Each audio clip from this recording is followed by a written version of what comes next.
Nicole and Diego. Itago niyo na lang ako sa pangalang Arya, 33 years old, at 10 taon ng OFW dito sa Dubai. Napasulat ako para ihinga ang lungkot na nadarama ko tuwing malapit ng sumapit ang Pasko.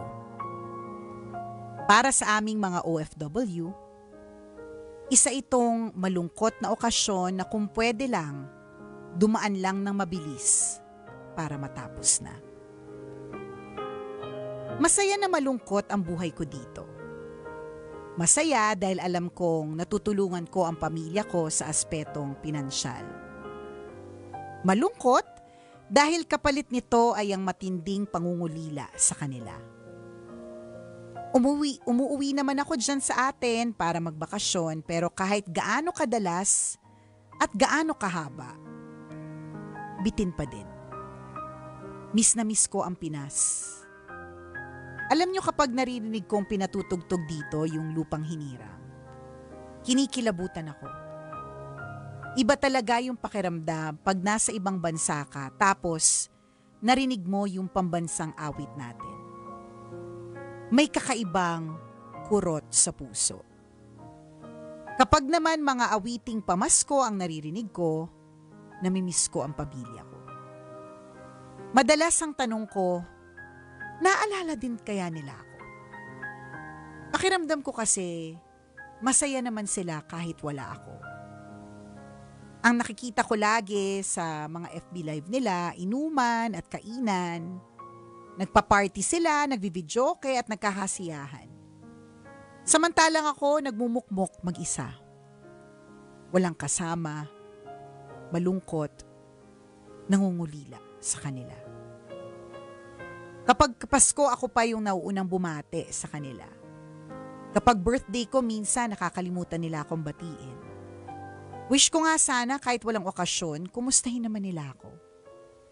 Yung kumustang walang kasunod na pahingi o pabili. Yung kumustang mula sa puso.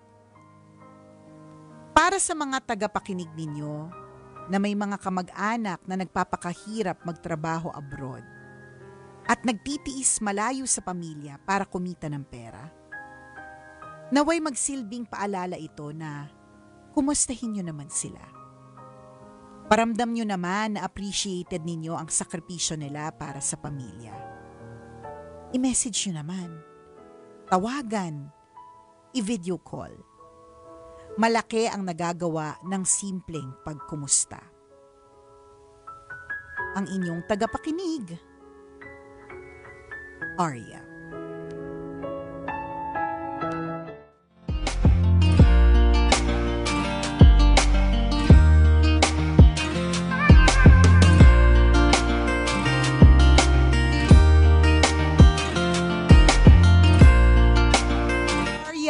At mabuhay ang mga OFW. Tama. Ayan. Recently, galing kami ng Hong Kong. Alam mo ba, Diego, meron kami nakasabay sa airport pa uwi. Lumapit sa amin. Nagsabi siya na medyo natatakot pa nga siya tsaka nanginginig. Sabi niya, pwede po ba akong sumabay sa inyo? Nasa airport pa kami ng Hong Kong. Okay. Kasi pagdating niyo pabalik na? Pabalik na ng Pilipinas. Okay. Pwede po bang sumabay? Kasi hindi ko po alam papaano, saang lane, saan pupunta, yung mga ganon, yung bago ka makarating dun sa boarding area. Malaki kasi, airport kasi dito maliit lang. So, kahit hindi mo kailangan ng tulong kasi pag tingin mo sa kaliwa, yun na yun. Pag tingin mo sa kanan, yan na yun. Pero yung mga international airport kasi na malalaki, malulos ka talaga doon. So, ganon. Tapos, napag-alaman namin sa kanya, ang hirap talaga pag may nalalaman akong buhay, nakakwento ko po sa radyo. So, hindi ko nga sure kung confidential to. Yan ang mahirap eh. Mahirap akong kwentuhan. Nakakwento ko sa radyo. Singit ko lang ha. Alam mo, Jegs, na merong 2 tao na very important to me, na friendship over nila ako. Tapos feeling ko, kaya nila ako in-FO kasi hindi ko man nabanggit na sila yon, nakwento ko sila. Parang ganun. Oo. So, in-FO nila ako. Kinuwento mo yung buhay niya. Hindi ko naman sinabing sila yun na. Correct. Ang dami-dami kayong tao sa mundo. Para katulad yan, pag meron kang kumare na nag-post sa Facebook tungkol sa, nag-rant siya tungkol sa kumare niyang pangit, huwag kang maapektuhan, ikaw ba yun? Diba? Well, so, wala lang. Ang mga kinikwento kasi namin dito, it's not na for our gain. Oo. For everyone's na matututo tayo sa bawat kwento natin. Ibig sabihin, real life kasi siya. Oo. Parang ganon. Oo. Wala lang, siningit ko lang. Kasi, nung una, parang takang-taka ako. Kasi super friend ko to. As in, mga tipong, basta super friend. Oo. Tapos biglang, isang araw ay na ako pansinin. As in like, major yung mga nangyayari sa akin pagsubok. Hindi ako inaano. Talagang wala. Kinot ako sa life. Tapos hanggang sa recently naisip ko, ba't kaya? Ako yung ginawa ko, parang nag-iisip din ako, anong ginawa ko? Chinismis mo yung buhay. Chinismis ko yung buhay. Chinika ko!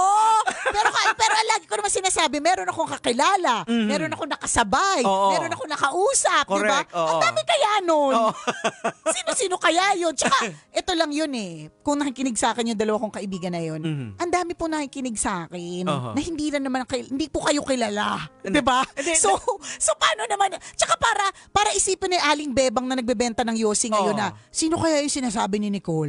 Hanapin ko kaya? Wala po kami, sa 20 years ko sa radio, wala akong listener na inalam niya kung sino yung kinikwento ko. Tama. Wala lang, siningit ko lang. We learn from the stories. Like kagaya nitong story ni Arya, di ba? Which, yung sa mga OFW. Diba? So yun nga, ito nga, yung nakasabay ko sa airport. So, napag-alaman ko na kinailangan niyang umuwi agad ng Pilipinas kasi nag-work siya sa Hong Kong for 3 months only. Kasi basta parang mali lahat ng mga nakalagay sa kontrata. Parang sa kontrata, meron lang aalagaan na isang bata. Pero pagdating niya doon, parang ang laki ng pamilya na pagsisilbihan. Hindi naman sa umaarte, pero syempre, kung nandun naman yung nasa kontrata, tas kung ang dami-dami nyo naman talaga, tas nag-iisa siya, tas ang payat niya, Jegs, alam mo yung parang hindi makakabuhat ng mabibigat na bagay. Tapos yun pa, parang tinago yung passport sandali, yung mga ganon. Tapos yung sweldo na huli parang hindi binigay. Mga ganon, basta ganong kwento. So, in other words, my point is, bakit ko to sinishare, is may ganyang mga kwento ang mga OFW that we do not know. Tama. Tapos, hindi man lang natin sila kinukumusta. Correct. Yun, 'di ba? Kinumusta mo ba? Kung okay lang ba siya? Hindi eh. Kailan mo lang siya kinumusta? Nung magpapasko na, nung kailangan na ng pang-tuition, nung merong magbo-birthday, 'di ba? Pero hindi mo alam yung kwento ng nangyayari sa kanila. Ito din kasi panawagan din natin to sa mga OFW. Wag din kasi yung ipopost nyo yung maganda yung buhay nyo. Kasi yun din ang nagiging image dito ng mga impression. tao. So ipakita nyo rin kung nahihirapan din kayo. Syempre ayaw nila. No, di ba? yun ang nakwento sa akin ni naalala ko ni Sir Colaiko dati na kadalasan kaya ang nagiging mindset ng mga naiiwan dito ng pamilya, ang ganda-ganda ng buhay mo. Humingi tayo ng humingi kasi ang mga pinopost gaganda. So dapat hindi naman ipopost pero dapat ipaalam mo rin din sa mga nandito na mahirap din yung buhay nyo. O hindi man i-post kasi syempre gusto nila maganda yung feed nila, di ba? Hindi man i-post sa GC ninyo. Ipaalam nyo na. Ipakita mo na, hirap ako dito, ganito ang ginagawa. Anong oras na natutulog, hindi ka pwedeng matulog hanggat gising yung mga amo mo. Correct. Kahit pagod na pagod ka na. Yung mga ganon, papakita mo na nag-aalaga ka ng ibang bata, kahit na ang pwede mo talagang alagaan yung sarili mong anak, di ba? Meron nga akong ka-churchmate na Hindi ka ba i-friendship over niyan? Hindi. Kasi wala lang, sinasabi ko lang sa'yo. Ang dami na naman ka-churchmate. Minsan may nag-friendship over, pero maraming church. Na OFW din siya, na talagang sinasaktan siya. May time na pinapadidaan sa kanya yung sahig na madumi. Saan bansa yan ng Middle East to. So ang ginawa niya, talagang tumakbo siya. Tumakas. Sa disyerto, tumatabuti na lang may dumaan daw na sasakyan na pinasakay siya at dinala siya mabait. At mabait. Sabi ko, meron grabe. kaming feature sa kwento na may Wagang Bornay na ganyan. And she was actually here on the last day of the tambalan. Yung babae, yung parang naalala ko. nandito siya. Nandito siya eh. So maraming pinagdadaanan. May ganun siya. Siya binugbog. Yun, ganun tumakas din siya. As in, umakyat ng may mga inakyat para makatakas. So, in other words, there are so many stories, sub-stories, sad stories. Yung ganun. At pero dun sa mga OFW din, wag nyo din pong isipin na porke ang nakita nyo rin, parehas, on the other hand, ay yung mga kasiyahan. Kasi siguro, yung social media liar po kasi yan. Correct. Curated po yan. Curated truth. Mhm. Ibig sabihin, create siya para posibleng manlin lang. Diba? Madami ko kilalang ganyan. Bonggang-bongga sa social media pero ang haba ng listahan ni kay Aling Esther sa tindahan. Pero gumigimik gabi-gabi sa BGC. Yun ang mga nakapost. So, doon sa mga OFW din, kapag nakikita ninyo na gano'n na puro kasiyahan, hindi naman ibig sabihin puro kasiyahan din sila. Hirap din yung mga tao dito. Miss na miss din nila kayo. Yun din. Kaya lang, this is also their way to cope. Kasi minsan parang sasama yung loob nila na parang, okay lang naman siya eh. Parang hindi naman sila naapektuhan na wala ako. Akala mo lang yun. Hindi lang nila pinopost na miss na namin yung ate namin. Ang pinopost sila, nagiinom sila, nagbibideo sila kasi that's their way to cope. Well, parang ganon. Yan kasi dapat maging transparent kasi kayo dapat yung OFW and then sa family. Na para at least hindi kayo kung ano nakikita niyo sa social media. Doon ka lang maniniwala. Oo, doon ka ngayon magka-create ka ng opinion na parang party-party lang sila, hindi man lang nila ako naalala. Diba? So dapat maging i-verbalize mo rin din na gusto mo, sana kumustahin niyo naman ako para at least alam din ng mga nandito na iwan na ito yung concern mo. Concern mo, oo. Ayan na mahirap eh. Kasi nag-e-expect tayo kuminsan na yung mga tao magkukusa. Ay hindi. Walang ganun eh. May mga taong walang ganun eh. Oo, wala na. Mga taong walang initiative Oo, correct. May mga taong walang ganun. Tsaka, ito na nga sinasabi ko sa'yo, girl. Sa amin ka pa nagsabi, sana rekta mo nang sinabi sa kanila na masama yung loob mo. Na hindi ka kinukumusta. Oo, na diba? FB live lang siya tapos nagiinom, nagbibidyo-bidyo kayo, masama pala yung loob mo. Paano nila malalaman kung di naman nila napapakinggan to ngayon? Correct. So mas maganda yung sinabi mo, Jegs, na maging transparent ka sa kanila. Kasi for all they know, because nga of what you also post on social media, akala nila okay ka lang. Ayan, Pero ang dami talagang one of my favorite stories, not favorite na maganda, no, but favorite real-time story na sinishare ko lagi dito was when I went to Hong Kong a few years back. Tapos, obviously mga OFW sila, kumakain kami sa isang restaurant, 4 sila, they share only 1 milk tea. Totoo yan, ma. At yung picture nila, solo-solo dun sa milk tea. So, syempre, pag pinost nila yung picture mo dun sa milk tea, tas ilalagay mo pa yung location, ang dating sa mga taga-Pilipinas, wow, pa milk tea sa Hong Kong. 'Di ba? Pero ang hindi po ninyo nakita, 4 sila nag-share dun. Correct, totoo yan kasi may kwento din yan dati si Sir Kulaico din kasi may mga kausap siya sa mga OFW na magpipicture na sa Disneyland. Yan. Pero nasa labas lang yun. Hindi nakaabot pumasok sa loob. Kasi madali mag-train papunta sa loob sa Disneyland eh. Ang mahal na ng Disneyland 5,000 isa. Ay, ganun? Oo. Grabe. Kaya lang naman nakasama yung lolo't lola, yung lola ng mga anak ko. Kasi pag senior 800 lang. Pero ang mahal. Kaya gets mo na yung 4,000 or 5,000 depende sa season, hindi mo na igagastos dun. Correct. Pipicture ka lang sa labas. Pero yung dating sa Pilipinas, wow, pa Disneyland na lang. Tama, diba? tama. Yun din. Kaya yun yung advice niya sa mga OFW na wag kayong mag-project na gano'n kasi iniisip ng mga pamilya nyo, okay kayo, masala yung buhay. Sabihin nyo rin kung nahihirapan kayo. Correct, totoo. Diba? So, dapat kasi transparent. may ganyan tayong, lumalabas, pero sa totoo lang ganito. Pero hindi mo alam yung kwento eh. Curated ang social media. Ayan, nagkakaroon ka na tuloy ng opinion. Both sides actually. Parehas, tama. Pareho. Oo, so i-express mo kung anong nararamdaman mo para mas malinaw din para sa kanila. Para sila din, medyo mas sensitive din sila sa postings. Correct, oo. 'Di ba? Or maging mas sensitive sa'yo. Oo, sabihin nila na nalulungkot ka dito, na hindi, kamustahin nyo naman ako. Yan. Kasi nakakaramdam ako ng ganitong pangungulila sa inyo. Correct. So, yung pagkukusa, wag natin expect yun. Totoo yan. Kusang mangyayari. Yan yung natutunan ko rin in life. As I grew older. You do not expect na how I react to others would be the same way they react to me. So, parang dati iniisip ko, parang bakit hindi siya generous dun sa ganito? Wag mo i-expect, hindi siya ganon. Magkaiba tayo eh. Hindi siya pinalaki ng ganon. Correct. Hindi ganon, hindi iba. Oo. Usually kasi nadidisappoint tayo kasi hinahanap natin yung sarili natin dun sa ibang tao. Nasanay ito yung ginawa nila. Sasabihin mo, alam mo kung ako yan, etong gagawin ko. Correct. Hindi nga ikaw yun eh. Kaya pala si Chuper hindi nagsabi. Kasi nga, hindi ako yun. Kasi kung ako yun, magsasabi ako agad kung gusto kong tumakbo sa politiko. Pero hindi ako yun eh. Kaya that's why we get disappointed because we expect others to act in the same way. Yan, kung paano ka mag-isip na dapat ganito yung ginawa. Pero hindi ikaw yun. Hindi ikaw yun. Magkaiba kayo ng ugali, childhood memories, yung perspective, favorite color, paboritong pagkain, diba? Tongue print, fingerprint, toe print, lahat magkaiba. So, huwag mo i-expect na kung ano ka, ganun din sila. So, to our tambalanista, our kumikinanger, diba? While masama ang loob mo, while nalulungkot ka, ang tanong, nai-express mo na ba sa kanila yan? Ang hirap yung dinadamdam mo, tapos hindi naman nila alam. Masama na pala loob mo sa kanila, correct, pero hindi nila alam. Mas sumasama yung loob mo kasi parang wala silang pakialam.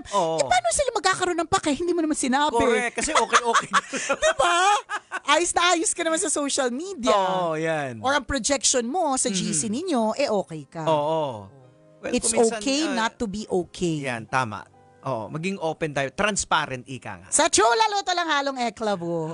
Siya. Kami po ay magpapaalam na. Maraming salamat muli. Ako pong kumikinang na ulo, Diego Bandido. Ako po ang kumikinang na ina mo na si Nicole Yala. Kailangan pa bang i-memorize yan? Basic!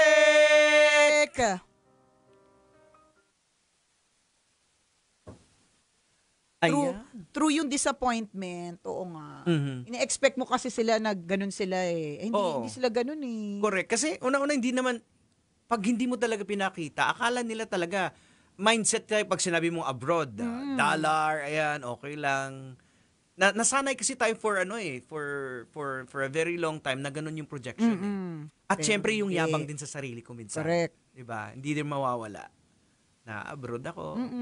Pero ganun. Ako if I may share yung kapatid ko last year, nag-migrate sila buong family. As in, it came as a surprise talaga to me. Okay sila dito sa True. At madaming kwentong ganun na okay naman sila dito but they still choose to go abroad for whatever reason. Tapos, talagang ang isa sa mga hindi ko makakalimutan kwento sa akin is halos 8 hours siyang nakatayo sa job niya sa coffee shop. Na the only time na uupo siya or makakaupo siya is kapag kunwari, may titingnan siya sa loob ng ref, tas uupo siya. Okay. Ganon. Pero pag tiningnan mo yung yun ine-express niya sa amin. Yung posting. Pero pag tiningnan mo ang posting niya, autumn. Ang ganda ng colors, o kaya yung time na nag-rent siya ng car. Kasi syempre, para hindi naman sila mabaliw. Kailangan nilang ng mga ganong work-life balance, diba? So yun yung makikita mo. But that's just one day. Correct. Na apple picking, yan yung mga sisend nila yung nung Halloween, parang pumpkins, ganyan na parang, America, ang galing, kakatuwa yung mga pumpkin. Di ba? Parang yung pumpkin nila original dito, talaga mga kamukha lang, di ba? Kasi maliliit lang naman talaga yung mga kalabasa natin. Sila talaga malalaking pumpkin, ganun. Pero, that's just one day. Tama.